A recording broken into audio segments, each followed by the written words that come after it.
Barakar checkpost থেকে Hanuman চাঁদাই Barakar station road পর্যন্ত যানজটের সমস্যা সমাধানের জন্য আসানসোল জেলা প্রশাসন এলাকার দখলদারদের সতর্ক করেছে, কিন্তু দেখা গেছে হুঁশিয়ারির পরও বাজারের অবস্থা ঠিক আগের মতোই। জানা গিয়েছে শনিবার আসানসোল জেলা প্রশাসনের শীর্ষ আধিকারিক আসানসোল মিউনিসিপ্যাল কর্পোরেশনের RTO, MBHI, PWD, Kulti Barakar police ও ট্রাফিক পুলিশ যৌথভাবে বরাকর এলাকায় মাইকিং করে সবাইকে ঘেরাওয়ের বিষয়ে সতর্ক করেছিল।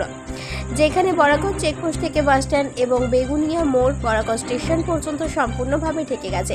বেগুনিয়া মোড় থেকে বাসস্ট্যান্ড পর্যন্ত সবচেয়ে বেশি দখল রয়েছে। ওই এলাকার রাস্তার দুই পাশে কর্পোরেশনের ট্রেনগুলো সম্পূর্ণ দখলে। আসানসোল মিউনিসিপ্যাল কর্পোরেশনের কুলটি বড় অফিসের বিষয়ে এই ধরনের পদক্ষেপের চেষ্টা করা হয়েছে বহুবার, কিন্তু রাজনীতিতে কিছুই সফল হয়নি। এলাকায় 2 চাকার গাড়ি পার্কিং দেখে ট্রাফিক কর্মকর্তারা চালান দিচ্ছেন, কিন্তু দোকানদার ও দখল উচ্ছেদের কোনো প্রয়োজন দেখছেন না তারা।